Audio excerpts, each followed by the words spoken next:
कि अगर आपके अंदर जुड़ाव वाली बात है, आपके अंदर इमोशंस ऐसे हैं, तो आपको हर जगह अच्छे व्यक्ति मिल जाएंगे।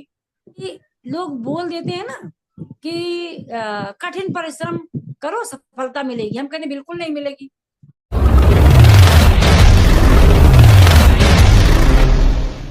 Hello everyone, today we are having Sadhna Sachan ma'am with us. तो मैं सबसे पहले पूछना चाहूंगी कि आप कैसे हैं।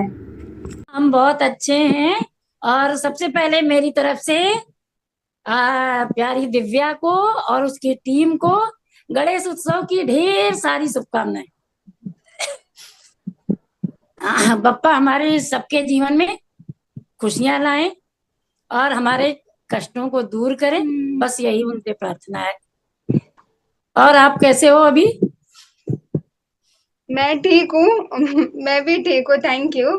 और तो मैम, आपने अभी तक हमसे 5 से 6 किताबें प्रकाशित करवाई है, मतलब 5 आपकी खुद की और एक साझा संकलन जिसके मैं कंपाइलर थी, आपने उसमें पार्टिसिपेट किया था।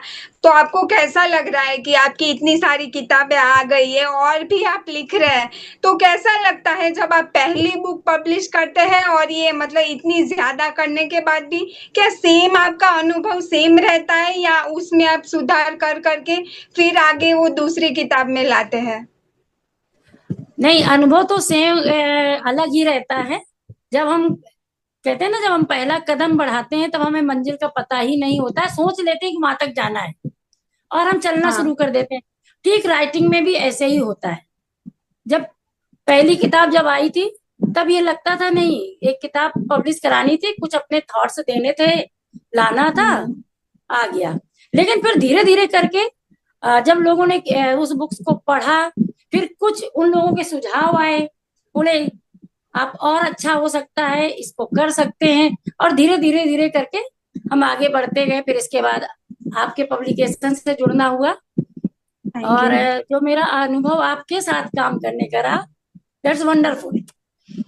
और अभी तो यही है जो मैंने सोचा है कि आगे जो भी हाँ। हमें करना है वो काम दिव्या को ही करना है। हाँ, मैं ही करूंगी, बिल्कुल खुशी से, हाँ, बहुत ज्यादा। बिल्कुल बिल्कुल बिल्कुल वही है।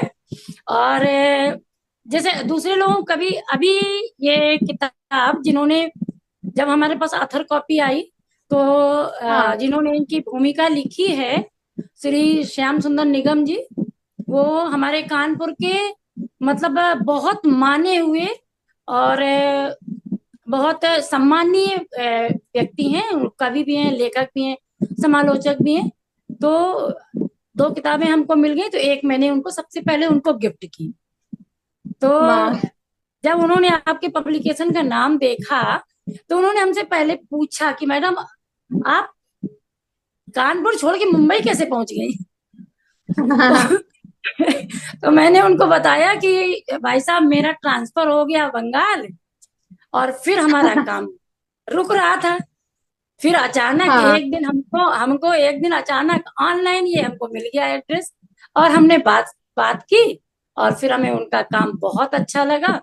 और सबसे अच्छी बात क्या है कि हमारी यंग जनरेशन जो है ना, वो आज जो ये मीडिया का युग चल रहा है उसमें अगर किताबों के बारे में सोच रहा है, ये सबसे बड़ी बात है। क्योंकि एक तरह से क्या हो रहा है ना कि किताबें धीरे धीरे करके, ये जो हमारा ऑनलाइन प्लेटफॉर्म जितने आ गए हैं, उसमें क्या है, किताबें कई बार ऐसा लगता है कि नई जनरेशन है उसको पढ़ने का जैसे कम शौक है, ऐसा हम्म। लगता है। हालांकि ऐसा है है। नहीं, पढ़ने पढ़ने वाले बच्चे पढ़ते हैं, लेकिन हम्म। थोड़ी सी सोच में परिवर्तन आया है। तो फिर मैंने उनको बिल्कुल। बताया कि किस तरह हम दिव्या से जुड़े और किस तरह हमारा काम हुआ। और मुझे बहुत अच्छा लगा। और मैंने उनको बल्कि ये भी बोला कि आप कोई भी किताब दे दीजिए, विद इन 1 मंथ आपकी किताब आ जाएगी, इसलिए ज्यादा सोचना नहीं है। लेकिन ये है कि आप पहले से प्रिपरेशन करके दीजिए, क्योंकि जब उसमें ढेर सारा काम होता है तो आप अपना भी समय बर्बाद करते हैं और उनका भी समय बर्बाद करते हैं। तो बराबर। सबसे पहले यही है कि आप अपनी किताब की जो आपको फॉर्मेट दिमाग में चल रहा है, उसको कैसे सेट कराना है, क्या करना है, वो आप कर लीजिए। और दूसरी चीज ये थी कि आप खुद पहले 3 बार प्रूफ रीडिंग करके भेजिए, तो आपको दोबारा करना ही नहीं पड़ेगा। बराबर। हाँ, तो वही मैंने उनको बताया, हमने कहा नहीं, वो अभी हमारे लिए हमारे बच्चे जैसे ही हैं, और हमें उनका काम बहुत अच्छा लगता है। और ये देखिए, ये स्वाभाविक है बेटा, कोई भी हो, हम ह्यूमन बीइंग हैं, हमारे अंदर खुशी भी होती है, दुख भी होता है, और हमें गुस्सा भी आता है। होता है, सबके साथ होता है। हाँ। हाँ, तो अब हमें अपने इमोशंस के साथ एडजस्ट करके काम करना होता है। और जब हम बिल्कुल। जो और जब हमारी पब्लिक डीलिंग वाली बात जहाँ पे आ जाती है, वहां पे इमोशन बहुत कंट्रोल करने होते हैं। वो हम अपनी सर्विस से समझ सकते हैं, क्योंकि हमारी हमारी सर्विस भी कोई आसान वाली नहीं है, वो भी एक पब्लिक डीलिंग वाली होती है। तो वो ऐसे ही सब चल रहा है। और आपका काम बहुत अच्छा लगा, और आप आगे ऐसे ही आगे बढ़ो। हमें ये भी बहुत, हम आपकी सारी चीजें पढ़ते भी हैं, देखते भी हैं, हमें बहुत खुशी होती है, क्योंकि मैं थैंक यू। आपके पब्लिकेशंस का अपने आप को एक हिस्सा मानती हूँ, बिल्कुल कि है नहीं आप। ये हमारा है, ऐसा लगता है हमें कि नहीं ये हमारा है। और आपका ही है, आपकी वजह आप से लोग ही अच्छा हम है। काम कर रहे हैं, और बढ़िया से करिए, यही हमारी शुभकामनाएं हैं। Thank you.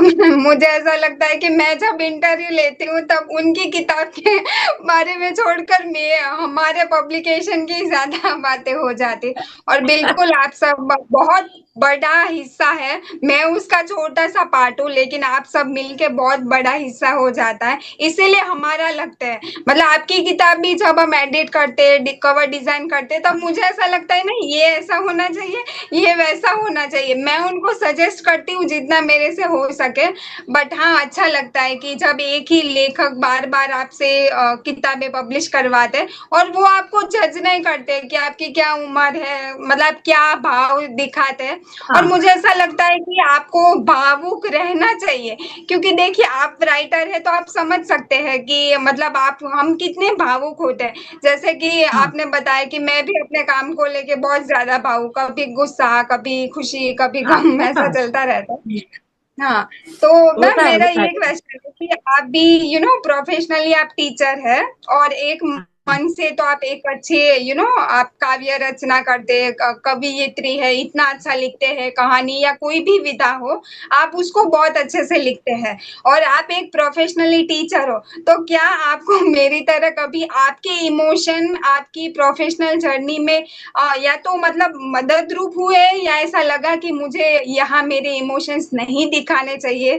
तो मैं यही पूछना चाहती हूँ कि आपको ऐसा लगा कि आपने कभी प्रोफेशनल जर्नी में आपने इमोशन दिखाई, या अच्छा हुआ या बुरा हुआ, या कैसे हो सकता है, वो बताइए। बेटा, ये पता है, ये हर व्यक्ति का नेचर होता है। और एक बात ये भी हम बता दें, जो भी व्यक्ति राइटिंग क्षेत्र से जुड़ा है, उसके अंदर भावुकता 99% होती है। वो अपने इमोशन रोक नहीं सकता, ये होता है। आप थोड़ी सी खुशी में आप रो भी दोगे, और आपको हाँ, क्या है ना, और थोड़ी छोटी सी भी चीज होती है, वो हर्ट भी करती है। अच्छा, ये मेरे बहुत साथ भी ज्यादा। होता है, ये मेरे साथ भी होता है, और प्रोफेशनली भी होता है, ऐसा नहीं है। तो जैसे हम अपने अगर विद्यालय की बात करें, जैसे वहां पर है, हाँ, किसी बच्चे ने हाँ, बहुत अच्छा किया, बहुत अच्छा किया, और वो आकर के हमको अप्रिसिएट कर रहा है, रियली मेरी आंखें हाँ, नम हो जाएंगी, खुशी से नम हो जाएंगी, कि हमने कुछ किया। ये ऐसा ऐसा हाँ, होता है। और कई बार ऐसा भी होता है कि हम चाहते हैं ये बच्चा अच्छा है, ये अगर ऐसा करे तो थोड़ा और अच्छा हो सकता है। और अगर वो हाँ, थोड़ा लगता है कि वो ध्यान नहीं दे रहा है, लापरवाही कर रहा है, तो ऐसा नहीं, गुस्सा आता है। आता है। फिर लेकिन उस जगह इमोशन को कंट्रोल करना पड़ता है, क्योंकि हम गुस्से वाला हाँ, इमोशन दिखा नहीं सकते बच्चों के साथ में, उन्हें हम समझा के ही रास्ते पे ला सकते हैं। तो यही है, ये जो जितना भी जो स्वभाव होता है, जिसको हम बोलते हैं ना, कुछ लोग ऐसे होते हैं जो अपने इमोशन दिखाते नहीं है, या वो उनका अपने हैबिट से ज्यादा इमोशन पे कंट्रोल होता है, तो उन लोगों को ज्यादा फर्क बराबर। नहीं पड़ता। पर हमारे और आपके जैसे लोगों को बहुत फर्क पड़ता है। और यही बात है कि जब हमें आपकी भी कोई चीज ऐसी लगती है तो मैं आपको पर्सनल में लिख के देती भी, बेटा ऐसा नहीं है, ऐसा नहीं करते हैं ना। हाँ, तो वो हाँ, वही बराबर। बात है। नहीं, वही चीज है। तो इमोशन को कंट्रोल करना सबके बस की बात नहीं है, मेरे बस की बिल्कुल नहीं है, ये मैं बता रही हूँ। क्योंकि मेरा हाँ, इमोशन दिखता है जिससे, और एक बात ये भी है, जिससे हम आत्मा से जुड़े हैं, जिससे हम दिल से जुड़े हैं, उसके साथ तो इमोशन आपका दिखेगा ही। आप उससे देखिए। तो हट ही, उससे आप हट ही नहीं सकते। और एक सिंपल सी हंसी की छोटी सी बात ये है कि अब जैसे हमारी तो उम्र भी है, आप जैसे बच्चे हैं, तो मैं आप सबको के लिए माँ जैसी ही हूँ। तो मेरे स्कूल के बच्चे, इवन नए टीचर आपके एज के, या अभी जो न्यू रिक्रूटमेंट में बच्चे आ जाते हैं, तो वो भी हमें मदरली ट्रीट करते हैं। तो उसमें बिल्कुल। उसमें भी कुछ बच्चे ऐसे भी हैं जो माँ, माता या मम्मी बोल भी देते हैं। तो कभी कभी मेरी बेटी हंसती है, कहेगी तुम जगत माता हो। तो ऐसा होता है कि हम मतलब जिसके साथ हमारे इमोशन जुड़ गए, तो फिर वो अपना हो जाता है। और जब हम किसी को अपना समझने लगते हैं, तो फिर उनके लिए अच्छा बुरा, सही रास्ता अगर कुछ लगता है, तो फिर वो भले ही उसको बुरा लग जाए पर बता देते हैं कि बेटा ऐसा नहीं है, ऐसा चलो, ऐसा नहीं है, ऐसा करो, है ना। अब थोड़ा सा हो जाता है कभी कभी, कई बार होता है लोगों को समझने में हाँ, अंडरस्टैंडिंग, कहते हैं मिसअंडरस्टैंडिंग भी हो जाती है, क्योंकि हो हर जाते शब्द हैं। के दो मायने होते हैं। अब आपने किस इमोशन से कहा और उसने किस तरह से समझा, ये दोनों बातें जब फर्क कर देती हैं, वहां गड़बड़ हो जाता है। क्योंकि हम आपको अपना समझ के कुछ बता रहे हैं, कुछ कह रहे हैं, आपको लगेगा हमारा क्रिटिसाइज कर रहे हैं, ऐसा होता है। तो होता है। कई बार ऐसा लगता है कि नहीं, थोड़ा इमोशन में कंट्रोल होना चाहिए, लेकिन जो स्वभाव है ना बेटा, वो नहीं बदलता। भाई, यही ऐसा मेरा भी ही है। यही मानना कि जो हाँ, जो भगवान ने आपको बनाया है, हर किसी को एक नहीं बनाया। अगर कोई इमोशंस नहीं दिखाते, उनके अंदर भी इमोशंस रहते हैं, बट उनको हाँ, भगवान ने वैसा बनाया कि वो अपने अंदर हाँ, इमोशंस रख सकते हैं। और कुछ लोगों को ऐसा, हमारे जैसे लोगों को ऐसा बनाया कि हम दिखा देते, चाहे अच्छा है या हाँ, बुरा। हाँ, बट मुझे हाँ, ऐसा हाँ, लगता है कि आपके इमोशंस आपको कभी नीचे नहीं गिराएंगे। हाँ, डेफिनेटली नहीं आपको गिराएंगे। हर्ट बहुत होगा, मतलब हाँ, दूसरों की बातों से आपको बहुत बुरा लगेगा, बट वो आपको कभी भी लाइफ में पीछे नहीं करेगा। मतलब मैंने अब तक हाँ, देखा है, मैं तो बहुत सारे इमोशनल स्टेटस भी रखती हूँ, जबकि लोग मुझे बोलते हैं कि मुझे प्रोफेशनली रहना चाहिए। बट मुझे ऐसा लगता है, अगर आप ही नहीं रहेंगे, तो दूसरे बन के आप अपना कुछ भी कैसे करेंगे? तो मुझे ऐसा लगता है आपको आप ही रहना है। डेफिनेटली हाँ, हमें खुद को इम्प्रूव करना है समय के साथ, जो कि हम सब करते हैं। और वो नेचुरली होता है कि टाइम के साथ हम खुद ही इम्प्रूव हो जाते हैं। लेकिन हम हाँ, सोचे कि आज अब किसी ने बोला और आज ही हम इम्प्रूव हो जाएंगे, तो ऐसा पॉसिबल नहीं होता है। तो ये हमेशा हमें अपने आप को स्वीकारना चाहिए कि मुझे भगवान ने ऐसा बनाया है। डेफिनेटली हाँ, उससे हर चीज का अच्छा या बुरा तो होता ही है, तो इमोशन का ही वैसा है। कई बार अच्छा हो जाता है, कई बार उसकी वजह से बुरा हो जाता है, और वो लाइफ है। ऐसा नहीं है कि हमें उसे बुरा मानना। मैंने बहुत सुना है कि इमोशनल लोगों को बहुत सफर करना पड़ता है, और मैंने देखा भी है कि वो करना पड़ता है। बट जो एंड में रिजल्ट बनेगा ना, वो हम भगवान से ज्यादा जुड़े होते हैं, हमें सब पर्सनल हाँ, ही लगता है। मतलब कोई अननोन व्यक्ति भी मिलेगा तो भी हम उसको अपना मानेंगे। तो मुझे ऐसा लगता है इमोशंस को डेफिनेटली इम्प्रूव करना चाहिए, बट खुद को भुला कर नहीं, खुद को सुधार कर करना चाहिए। नहीं, ये बात सही है बेटा, लेकिन एक बात हम आपको हाँ, बता दें कि मैं मेरी तो जॉब ऐसी रही है कि मैंने आधी इंडिया में जॉब किया है। क्योंकि हमारा तो अच्छा। ट्रांसफरेबल ट्रांसफरेबल जॉब है। हाँ। ज्वाइनिंग हम्म। ज्वाइनिंग आसाम में हुई, ट्रांसफर होके यूपी आए, फिर ट्रांसफर होके हाँ। पश्चिम बंगाल गए, और इसके बाद ओ। हमारे विद्यालय में नेशनल लेवल का है, तो नेशनल इवेंट जैसे होते रहते हैं, तो कभी हम राजस्थान बच्चों को लेके जा रहे हैं, तो कभी हम गुजरात जा रहे हैं। तो अच्छा। लेकिन एक चीज है इसमें, कि अगर आपके अंदर जुड़ाव वाली बात है, आपके अंदर इमोशंस ऐसे हैं, तो आपको हर जगह अच्छे व्यक्ति मिल जाएंगे। मेरा मिल अपना जाए। ट्रू। मेरा अपना पर्सनल अनुभव है। आसाम में मैं हाँ। किसी को नहीं जानती थी।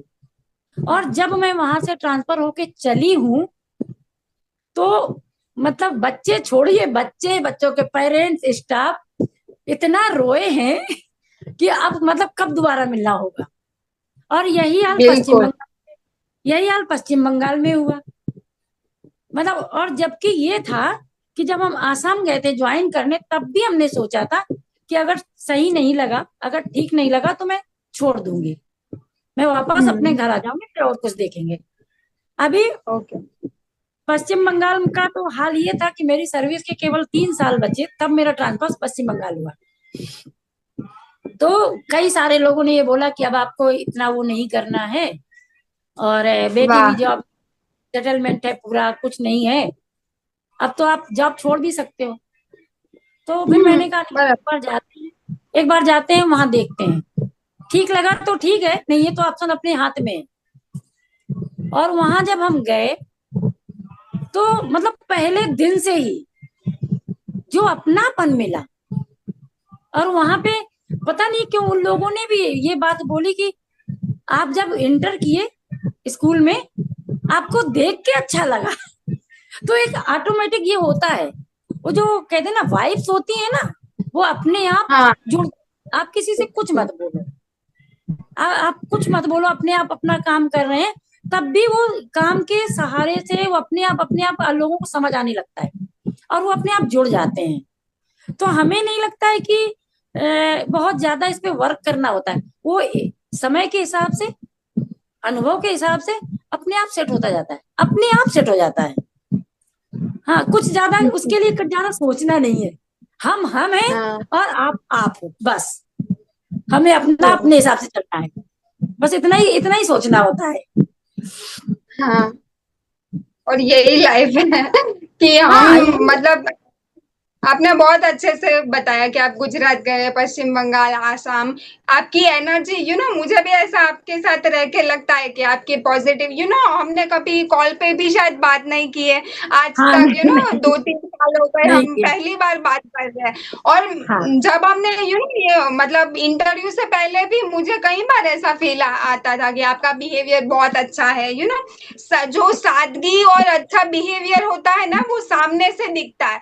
फिर आप कॉल पे बात करो, वीडियो कॉल पे, या सामने मिलो हाँ या ना मिलो, उससे फर्क ही नहीं पड़ता है। मुझे तो बहुत पहले अनुभव हो गया था कि आपका बिहेवियर, आपका जो स्वभाव है बहुत अच्छा सा शांत, अच्छा मतलब ऐसा आपको फील हो जाता है। उसके लिए आपको ऐसा नहीं, कई बार हम ऐसा सोचते हैं कि लोग सामने अलग होते हैं, व्हाट्सएप में अलग हाँ दिखाते हैं, बट जो एनर्जी होती है ना, वो रिफ्लेक्ट करती है कि कौन कैसा है। आपको समझ आ जाएगा। लाइक मुझे भी, मैंने आपको कभी मतलब देखा नहीं था, कभी मिले नहीं, वही व्हाट्सएप पे जो भी हाँ हमारी बातचीत हाँ, पब्लिकेशन को लेके व्हाट्सएप से हुई है। वो एनर्जी मुझे वाइब होती है कि हाँ, ये मैम बहुत अच्छे और शांत है, वो समझेंगे मुझे, और जो भी अगर कुछ डिले हुआ या कुछ भी, तो ऐसा फील होता है। आपने सही बताया। हाँ नहीं, वो है नेचर में। हमने बताया ना, नेचर चेंज करना इतना आसान नहीं होता है। हम्म। अगर आप खुद में अपना रहना चाहते हैं तो, और अगर आपको दुनिया को दिखाना है, तो आप किसी की तरह भी आप नकल करोगे फिर दूसरे की, और फिर उसमें हम्म। आपकी अपनी असलियत गई। अगर आप दूसरे के दिखाए उस पे चल रहे हो, तो अपना क्या बचा? कुछ नहीं। आपने कुछ नहीं। ईश्वर ने बेटा हर व्यक्ति को हर व्यक्ति को स्पेशल बनाया है, और सब में ट्रू। कुछ ना कुछ गुण दिए हैं, सब में गुण है। हाँ। बस फर्क सब क्या में। है कि कुछ लोग उसे पहचान करके आगे बढ़ाते हैं, और कुछ लोग दिखावे में पड़ जाते हैं। लेकिन ट्रू। जो अपनी मेहनत से पहचान बना लेता है, वो आगे बढ़ जाता है। बाकी दुनिया में बराबर। दिखाने के लिए ऐसा कुछ है नहीं। लोग हाँ। लोग जो पीछे भाग रहे हैं, वो ऐसा कुछ है हाँ। नहीं, ये है। बिल्कुल। तो हमें तो ये लगता है जो आप हो वो आप रहो, और आपको हम्म। ईश्वर ने जैसी बुद्धि दी है, जिस निमित्त बनाया है, और आप हम्म। अपने काम को बड़ी निष्ठा के साथ एक पूजा मान करके करो, सफलता अपने आप मिलेगी। फिर आपको ज्यादा वो बिल- वही नहीं है कि उसमें हमें ये सोचना पड़े। तभी हम बोलते हैं सबको कि लोग बोल देते हैं ना कि कठिन परिश्रम करो सफलता मिलेगी। हम कहते बिल्कुल नहीं मिलेगी। क्यों नहीं हाँ मिलेगी? क्योंकि आप परिश्रम कठिन कर रहे हैं, पर आप अपने आप को भूल के कर रहे हैं। आपको करना, अगर अगर लता मंगेशकर मंगेशकर से कह दिया जाए कि आप क्रिकेट खेलो, सचिन से कह दिया जाए आप किशोर की तरह गाना गाओ, हो सकता है? नहीं हो सकता। तो क्योंकि जो गुण ईश्वर ने आपको दे के भेजा है, आप उसको पहचानो, उस पे मेहनत करो, फिर आप शाइनिंग स्टार बनोगे। ये है। यही भगवान ने हमें सिर्फ अपना मतलब खुद ही नहीं बनाया है, हमें ये भी हाँ हर किसी को एक हम ऐसा बोलते हैं कि हमने डिग्री लेने के बाद या कुछ पढ़ाई करने के बाद या एक्सपीरियंस के बाद हमने वो आप टीचर बने में पब्लिशर बनी तो वो काम बाद में हाँ आया। नहीं, मैं ऐसा मानती हूँ वो काम आपको पहले से ही मिला। आपका जो लिखा जाता है हाँ शास्त्र या वो मुझे नहीं पता है, बट मुझे ऐसा लगता है कि उसमें लिखा ही होगा कि आपको टीचर बनना है, मेरे को ये बनना है, और जो भी दूसरे प्रोफेशन में उनको वही बनना है। बट जो उसको पहचान लेता है ना वो सही मार्ग में जाता है। लाइक मैंने जब हाँ लिखना स्टार्ट किया, मैंने कभी जिंदगी में नहीं सोचा था कि मैं पब्लिशर बनूंगी। तो मतलब मेरे उसमें था, तो मैं अपने आप ही नेचुरली अपने आप को जो पसंद है वो ना पसंद है वो तो मैंने कभी नहीं सोचा, बट अपने आप ही वो चलता गया। आपने भी ऐसा ही मतलब आपको पता है ऐसे ऐसे हाँ टीचर बनने के रास्ते हैं, तो आप खुद ही बन गए सबको देख के। अपने आप मैंने आपके पहले वाला इंटरव्यू देखा था आपकी मम्मी को देख हाँ के, तो आप खुद ही नेचुरली बन गए। तो उसमें ऐसा नहीं होता है कि हमें यही बनना है तो इतना इतना ये करना पड़ेगा। हर किसी के लिए भगवान ने एक प्रोफेशनल भी लिखा होता है, बस उसको पहचानना पड़ता है कि कौन सा अच्छा है और कौन सा बुरा है। क्योंकि आपको दो रास्ते मिलेंगे, एक सही रास्ता और हाँ एक गलत रास्ता। तो दोनों भगवान ने लिखे हैं हमारे लिए, एक सही भी लिखा है और गलत भी लिखा है, लेकिन कितनी जल्दी हम वो सही रास्ते को पकड़े वही सबसे ज्यादा हाँ। हमें आगे बढ़ाएगा। नहीं, वही होता है ना कि खुद को पहले ये, आपको अपनी कैपेबिलिटी पता होती है ना। दूसरी चीज क्या है, आप किसी भी काम को करें, उसमें सबसे बड़ी चीज क्या होता है, थोड़ा धीरज तो रखो। एक यस। सफलता एक दिन में, सफलता एक दिन में नहीं मिलती है। आप थोड़ा धीरज हाँ रखो, उस पर थोड़ा काम करो, अपने अनुभवों को जोड़ो, फिर उस, कभी होता है सफलता मिलती है, असफलता मिलती है, सब कुछ होता है। कि लाइफ ही ऐसी है, एक एक साथ तो कुछ हो ही नहीं सकता ना। ऐसा नहीं होता कि हर व्यक्ति पूरा एकदम रेस लगा लेगा और वो पूरा सफल रहेगा, ऐसा नहीं है। कहीं ना कहीं बिल्कुल। ठोकर लगती ही है। तो हमें यही है। दोनों परिस्थितियों के लिए हमेशा तैयार रहना चाहिए। हो सकता है हम ये काम कर रहे हैं, उसमें हमें उतना ना मिले जितना हम चाहते हैं, ऐसा होता है। हम्म। और कई होता बार है। ऐसा होता है कि हम थोड़ा सा प्रयास करते हैं और हमें बहुत मिल जाता है, हाँ मतलब अनएक्सपेक्टेड, ऐसा होता है।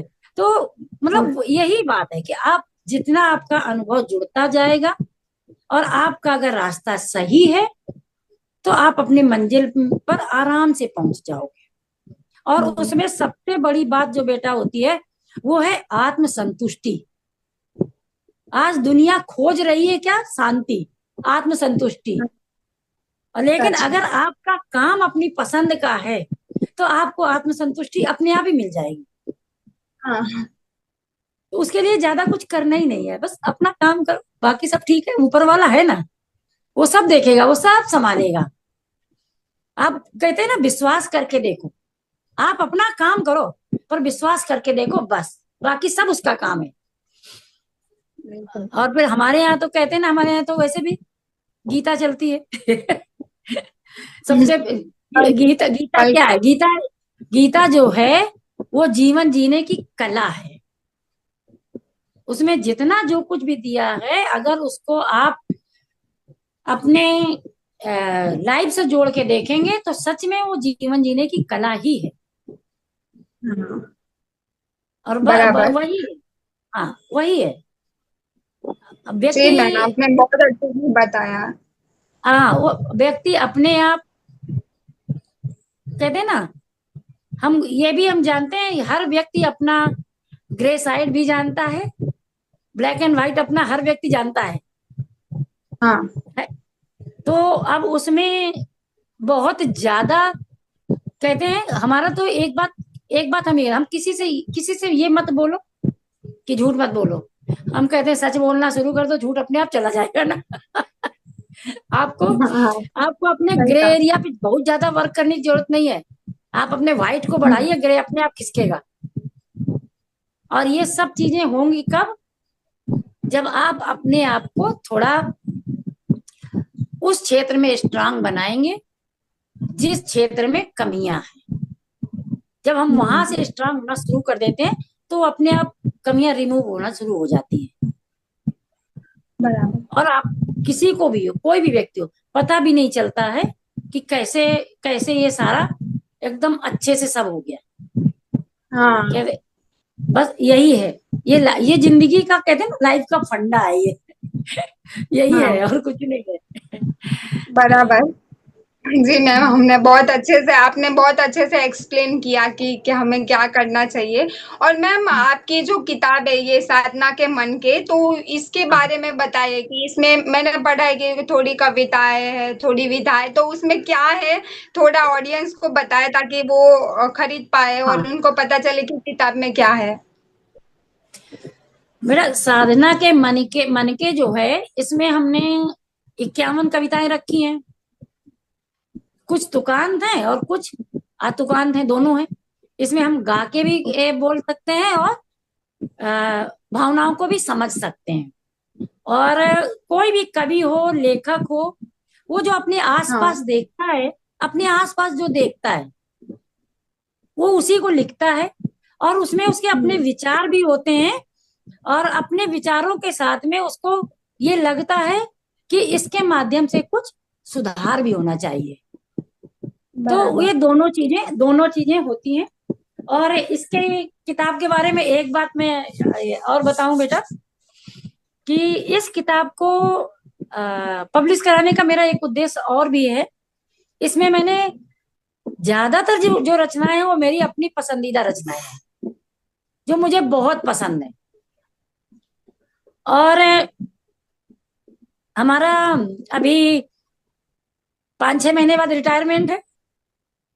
तो हाँ, कहते हैं ना कि वो रिटायरमेंट के बाद में हम अपने स्टाफ मेंबर्स को ये पुस्तक, उनको हम अपने कहते हैं ना अंतिम उपहार के रूप में देना चाहते थे, इसलिए मैंने ये पुस्तक पब्लिश कराई। तो वाओ! हाँ, ये मुख्य उद्देश्य हमारा यही है। बल्कि अ, घर में मैंने बोला भी कि अभी टाइम है, और मैं दिसंबर में इसकी प्रतियां मंगाना शुरू करूंगी कि हमें कितनी कितनी हुँ, प्रतियां हमें चाहिए।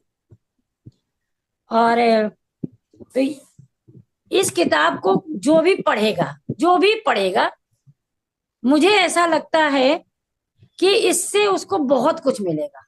अगर वो कहते हैं ना साहित्य की हाँ, समझ हो, और थोड़ा उसको समझ में आए हुँ, वो करके। अब जैसे एक एक मेरी रचना है इसमें, आ, पूनम का गीत। अब ये पूनम का गीत मैंने कैसे कैसे लिखा, उसमें ऐसा नहीं है।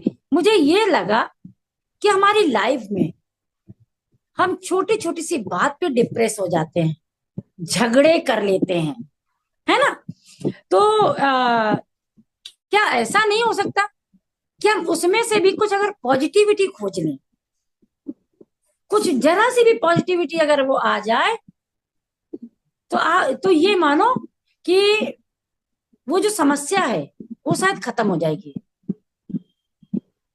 और हमने उसका जो ये गीत है, पूनम का गीत, उसकी 2 लाइनें आपको मैं बता रही हूँ बेटा, देखना उसमें 2 लाइन से ही पता चल जाता है कि एक अमावस क्या कर लेगी।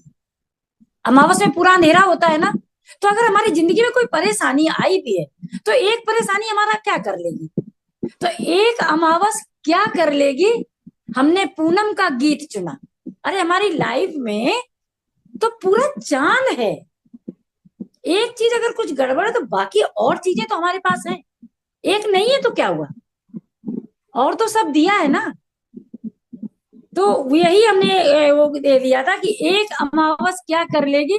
हमने पूनम का गीत चुना, और घृणा द्वेष के सघन मेघ में हमने प्रीत का गीत सुना कि कि अगर आप इस चीज को, जैसे लाइफ में अगर कभी किसी की कुछ कमी होती है, तो अगर आदमी ये सोच के चले कि ठीक है, सबको सब कुछ नहीं मिलता, एक कमी है तो भगवान ने 99 चीजें तो दी है ना, अरे उसको एंजॉय करो। उस एक कमी के पीछे मत भागो, अगर वो पूरी होनी होगी हो जाएगी, और अगर नहीं भी है दैट्स ओके, वो भी ठीक है। और इसी तरह जैसे हमने आपको बोला कि हम बाहर बाहर गए और हम हमें लोग बहुत अच्छे अच्छे लोग मिले, और आज भी हमारा कनेक्शन सबके साथ है। तो अब उस समय हमने 4 लाइनें मेरे दिमाग में आई, उसको भी हमने इसमें सब है वो, कि मन का वातायन खोल जरा और शब्द प्रेम के बोलो तो सारा जग अपना हो जाएगा, प्रेम सुधा तुम घोलो तो, सब अपने अंदर है। अगर हम किसी के साथ प्रेम के साथ प्रेम का व्यवहार करेंगे, अच्छा व्यवहार करेंगे, तो इंसान पशु पक्षी अपने हो जाते हैं। तो वही हमने लिखा था कि मन का वातायन खोल जरा, बस शब्द प्रेम के बोलो तो सारा जग अपना हो जाएगा, प्रेम सुधा तुम घोलो तो ये इस तरह की रचनाएं हमने इसमें ली हैं। तो जब भी कोई व्यक्ति पढ़ेगा तो उसको अच्छा लगेगा, और कुछ कुछ बहुत हल्की फुल्की भी है। जैसे हम किसी से मिलते हैं ना, तो अपनी लाइफ में हर आदमी स्ट्रगल कर रहा है, क्योंकि समय ऐसा है, हम वैश्वीकरण में जी रहे हैं। हम ऐसा नहीं कह सकते हैं कि नहीं हमें सब स्मूथ मिल जाएगा, ऐसा नहीं है। पर आप किसी से भी मिलो तो हर व्यक्ति कहेगा हाँ सब चंगा है, सब कुशल मंगल है, बोलता हर आदमी यही है। तो हमने उसके 4 लाइन उसपे भी लिखी कि कहने को सभी कहते कि सब कुछ है कुशल मंगल, पर तुमको सच बताऊं मैं, जिंदगी सबकी है दंगल। और ये है। तो इसमें इस किताब में पॉजिटिविटी से और जीवन दर्शन से और अपने आसपास के सामाजिक परिवेश से लेकर के हमने इसमें जो रचनाएं लिखी हैं, तो जब जब भी कोई पाठक इन्हें पढ़ेगा तो उसे कुछ नया मिलेगा भी, और कुछ अच्छा भी लगेगा, और उसको ये भी लगेगा कि सच में ये हमारे सब आसपास है। सब ये जो आप देखते हो वही सारी चीजें हैं, और कुछ नहीं है। और कवि लिखता भी वही है, जो उसे दिखता है वो लिखता है, बस। और ये दुनिया है बेटा, इस दुनिया में बहुत सारे रंग हैं, हम अपनी जिंदगी को जिस रंग से रंगना चाहें वो हमारे ऊपर है। जी मैम, आपने बहुत अच्छे से लिखा और मैंने भी आपकी कुछ पंक्तियां पढ़ी थी जिसमें आपने बहुत अच्छे से हर एक कविता लिखी है और मैंने भी सीखा कि कैसे थोड़ा लिख सकते हैं। तो आप हमारी ऑडियंस को अगर कुछ मैसेज देना चाहते हैं कि अगर कोई कवि बनना चाहता है या अपनी पोइट्री को सुधार करना चाहता है तो वो कैसे कर सकते हैं?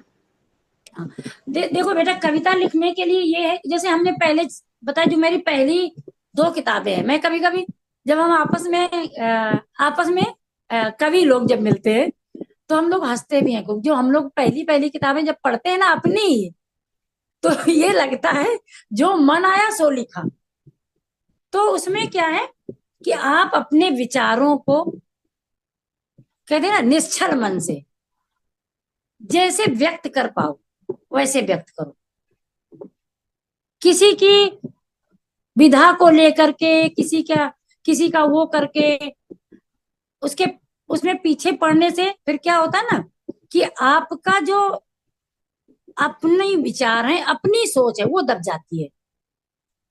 तो अगर आपको कवि या लेखक बनना है तो आपको अपने विचारों को अपने तरीके से लिखना है, ठीक है। अगर आप चाहते हैं वैचारिक कविता लिखना चाहते हैं, उसमें कोई बंधन नहीं होता, आप अपने विचारों को तारतम्य बिठाते हुए कि इसके बाद ये, इसके बाद ये, इसके बाद ये और अंत ये, आप उसको ऐसे कर सकते हैं, वो लिख जाएगा। अगर आपको लिखना है कि ऐसा करना है कि जिसमें थोड़ा सा हम मंच पे गा सकें, गेयता आ सके, तो उसमें थोड़ा सा बस ध्यान देना पड़ता है। फिर उसमें आपको थोड़ी मात्रा गणना देखनी पड़ेगी, क्योंकि अगर मात्रा गणना गड़बड़ हो जाती है ना, तो लय बिगड़ जाती है। और अगर आप गा सकते हो और एक दो अगर आगे पीछे हो जाता तो उससे कोई फर्क नहीं पड़ता, है ना।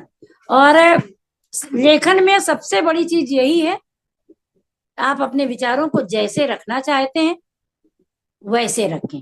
बस फर्क कहते हैं ना, लेखन का जो हमें लगता है जो उद्देश्य होना चाहिए वो यही है कि भले ही आपके विचारों से कोई प्रेरित ना हो, लेकिन किसी का दिल ना दुखे। तो मैम आपने बहुत अच्छे से सारे राइटर को टिप्स दी कि उनको अपनी जो विधा है वो खुद से उनके भावों को लिखना है, ना कि सिर्फ दिखाने के लिए कि ये अच्छा लगेगा वो अच्छा लगेगा। और स्टार्टिंग में हर कोई परफेक्ट नहीं होता है। डेफिनेटली हाँ आपका भी बहुत सालों के अनुभव के बाद आप इतना अच्छा लिख पा रहे हैं, तो पेशेंस रख के हमें फिर करना चाहिए। ये आपने बहुत अच्छा हाँ बताया। हाँ, बिना पेशेंस के तो कुछ होगा ही नहीं ना। हाँ। आप भाई आप अपने विचारों में जब तारतम्यता लाएंगे और आप अपने लेखन के माध्यम से संदेश क्या देना चाहते हैं, है ना, ये चीजें जब आप ध्यान में रखेंगे फिर लिखेंगे, तो डेफिनेटली एक दिन राइटर बन जाएंगे।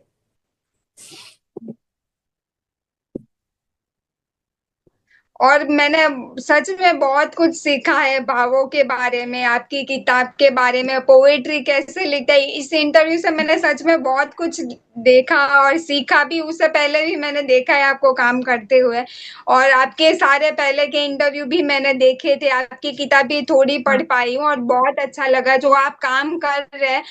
और आपका स्वभाव एकदम शांत, अच्छा, और अच्छा ही दिखाता है। मैं ऐसा बोलती हूँ spread goodness spread happiness, but कुछ लोगों में वो दिखती ही है, उसमें वो अपने आप ही स्प्रेड होती है। उनको ज्यादा कुछ करने की जरूरत नहीं होती। आई थिंक वो आपका नेचर है।